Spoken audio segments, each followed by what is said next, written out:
Hoje vamos falar sobre a intensificação da repressão durante a ditadura e os processos de resistência ao regime. Caminhando e cantando e seguindo a... 1968 foi um dos anos mais turbulentos da história do mundo ocidental. Naquela época, os negros saíram às ruas para protestar contra a violência e o racismo, além de exigir uma série de direitos civis. Ao mesmo tempo, a juventude aderia à contracultura e o movimento hippie contra a Guerra do Vietnã. Na Europa, explodiram revoltas estudantis que varreram as ruas de Paris e outras cidades europeias. E o Brasil não ficou indiferente às tensões daquele ano. Depois de 4 anos sob um regime militar, vários setores da sociedade civil saíram às ruas para exigir eleições diretas, o fim da censura e da violência e muitas outras coisas. Explodiram no país a guerrilha urbana e a guerrilha no campo, além dos movimentos estudantis, que ganharam as ruas com as faixas e cartazes que pediam a imediata deposição dos militares. Uma movimentação estudantil que pedia a melhora dos serviços do restaurante universitário Calabouço, no Rio de Janeiro, acabou em uma grave tragédia. Em um confronto com a polícia, o estudante de 17 anos, Edson Luiz, levou um tiro na cabeça e faleceu. Sua morte causou comoção e ele se tornou um dos símbolos da resistência daquele período, mobilizando artistas, intelectuais e religiosos unidos para combater os militares. Em junho daquele ano, a União Nacional dos Estudantes, juntamente com os estudantes do Rio de Janeiro, organizaram uma grande passeata em homenagem a Edson Luiz.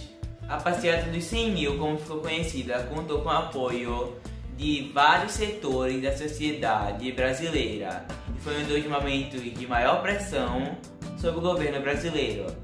Estourava também naquele mesmo período greves operárias que estouraram nas cidades de Belo Horizonte, Contagem e Osasco. Em outros setores sociais, como da produção cultural, também ocorreram manifestações contra a censura, o exílio e a prisão de cantores, autores e escritores. Muitos deles protestavam contra a ditadura e demonstravam sua indignação através das obras, apesar da censura. As tensões também se acirravam no Congresso Nacional e, em setembro de 1968, o então deputado Márcio Moreira Alves fez um discurso inflamado protestando contra a violação dos direitos humanos que ocorria de forma sistemática no Brasil.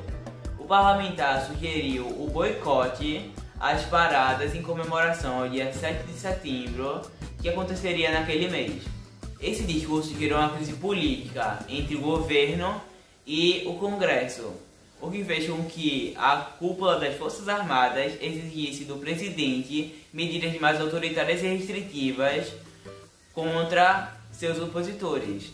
Foi assim que, em dezembro de 1968, Costa e Silva, com um conjunto de ministros e funcionários do Estado, assinaram o Ato Institucional número 5, que era o mais violento e arbitrário comparando com os outros 4.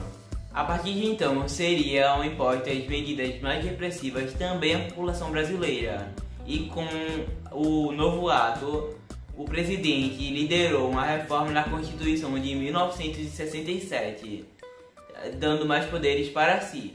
Sendo assim, com o AI-5 foi possível aumentar as cassações, demissões e expulsões para o exílio de parlamentares, juízes e funcionários públicos, realizar o fechamento do Congresso Nacional, suspender o habeas corpus para crimes ditos como contra a segurança nacional, radicalizar a censura sem a necessidade de autorização do judiciário e ampliar o controle sobre as ações nos estados e municípios. A suspensão do habeas corpus permitia que a polícia prendesse qualquer cidadão que parecesse suspeito, levando a ações ainda mais arbitrárias do Estado. Nessa época foram criados ou aprimorados vários órgãos do governo que auxiliassem no combate aos opositores. O DOPS era uma polícia política instituída na década de 1920 e foi criada para solucionar possíveis problemas no país. Já os DOI-CODES foram criados em 1969 e foram criados com o intuito de busca de informações para combater os opositores. As delegacias do DOPS e os órgãos do DOI-CODE tinham como princípio de suas ações a doutrina da segurança nacional. Aqueles que eram capturados por essas instituições eram submetidos a duros interrogatórios, com torturas e ameaças, e ficavam sem se comunicar com outros civis. Muitas vezes esses inquéritos resultavam na morte daqueles que iam para as prisões da ditadura, espalhados por todo o país. Para encobrir as torturas e os homicídios sofridos pelos presos, os responsáveis pelos órgãos de repressão se prontificavam para forjar a causa da morte dessa determinada pessoa. Por exemplo, suicídio, ou até mesmo eles escondiam os corpos dos presos. Em nome da Ordem da Segurança Nacional, a tortura foi praticada para destituir focos de oposição ao regime, sobretudo grupos armados de esquerda.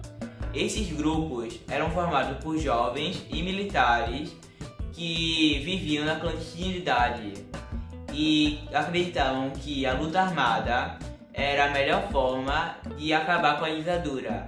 E eles também desejavam instituir um governo comunista no Brasil. Além das prisões, torturas, mortes e ocultamento dos corpos, a sociedade brasileira ainda teve que assistir intelectuais, artistas e políticos serem obrigados a morar em outros países. Nos primeiros meses de 1969, as reclamações ao regime foram sensivelmente diminuídas devido ao aumento da repressão.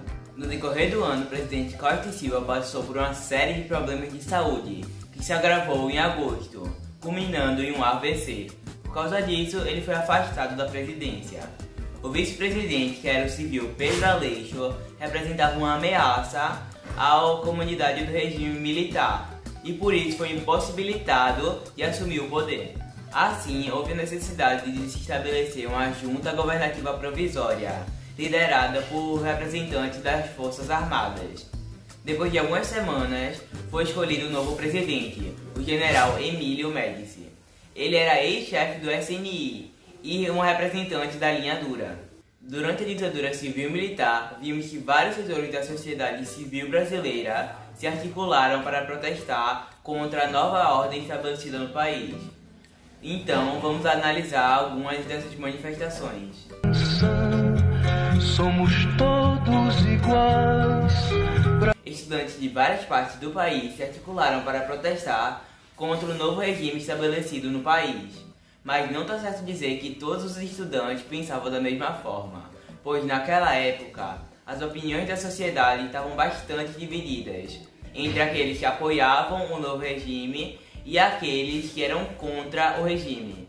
A União Nacional dos Estudantes teve um importante papel na combatividade e na articulação da luta contra a ditadura.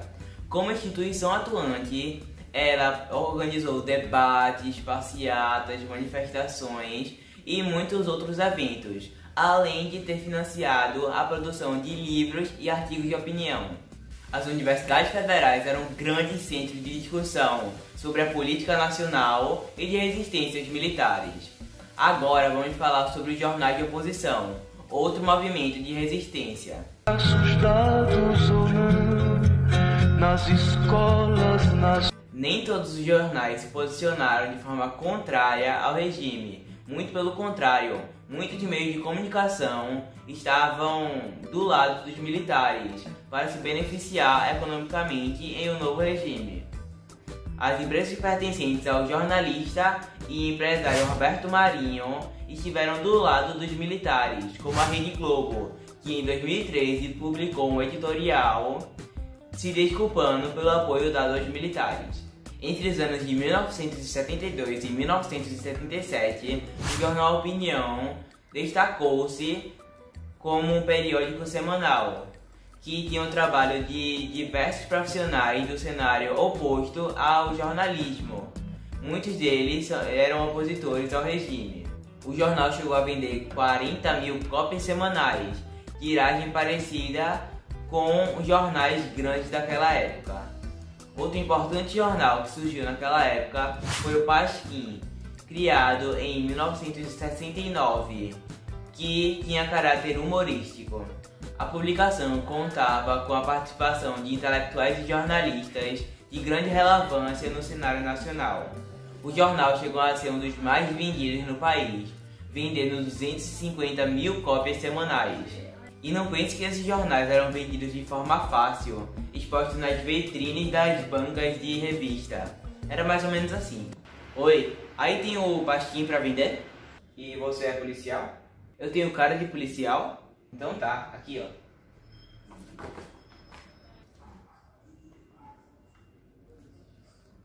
Obrigado.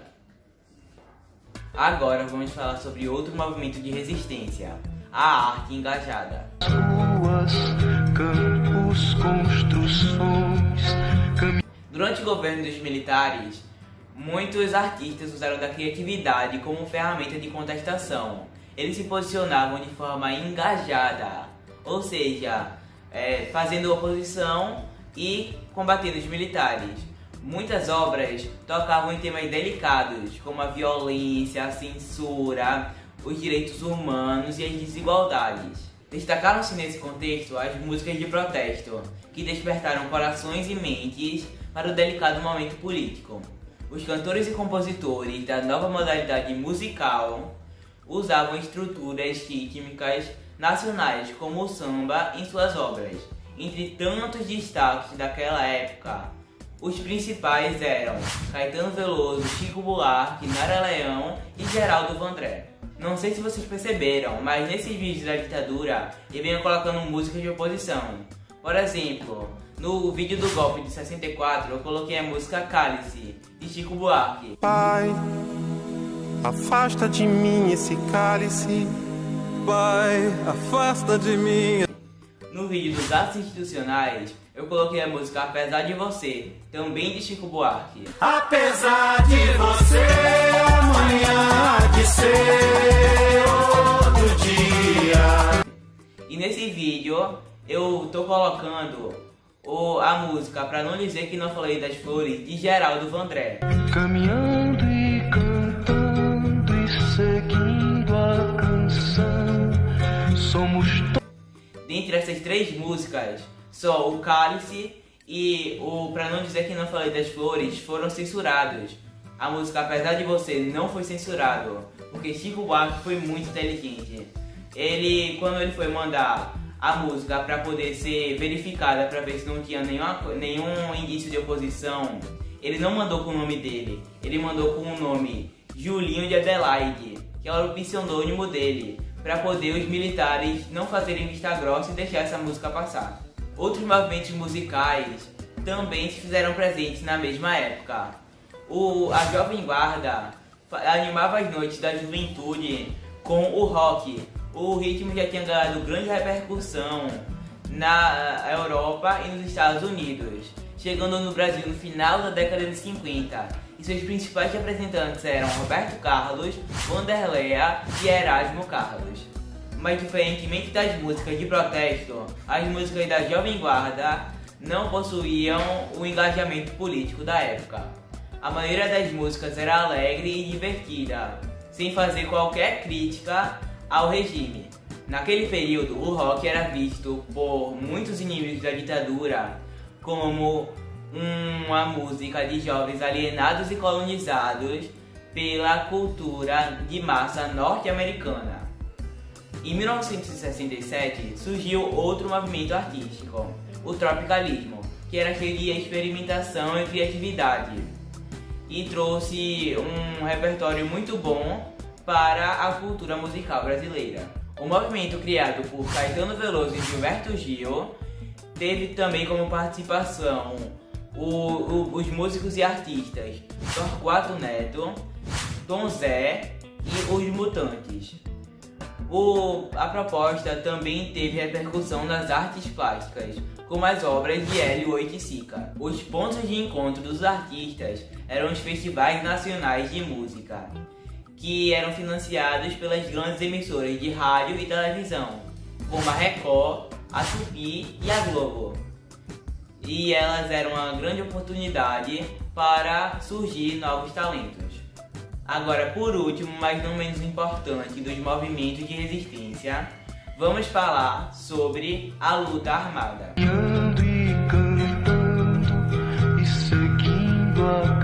Com o endurecimento da cena política brasileira ao longo dos anos 60, foram criados grupos que tinham o objetivo de desestabilizar e derrubar os militares do poder. Esses grupos tinham em sua maioria comunistas e tinham maior afinidade com países como China, União Soviética e Cuba. Em ações, objetivavam municiar os grupos com armamentos e recursos financeiros para novas investidas. E até 1969, esses grupos se espalharam e atacaram em diversas oportunidades. Com o AI-5 e a intensificação da repressão, muitos de seus militares foram presos, torturados e mortos. Para tentar sobreviver à repressão e adotando estratégias antes realizadas por líderes comunistas, a ideia era conquistar a população camponesa, como foi feito na Revolução Chinesa e na Revolução Russa. Nesse contexto foi criado a Guerrilha do Araguaia, no Pará, que era o maior foco de resistência contra os militares da luta armada no campo, criada pelo PCdoB. Em 1972, houve várias expedições militares que exterminou boa parte dos militantes. Durante toda a ditadura, a propaganda oficial do governo vendia a ideia de que os guerrilheiros eram bandidos comuns altamente perigosos. Por todas as cidades eram espalhados vários cartazes com as fotos dos guerrilheiros que eram considerados terroristas violentos. Então eu espero que tenham gostado, deixe seu like, se inscreva no canal e me diga nos comentários alguma dúvida que vocês tiverem ou algum assunto que vocês querem que eu explique para vocês. Muito obrigado e até a próxima!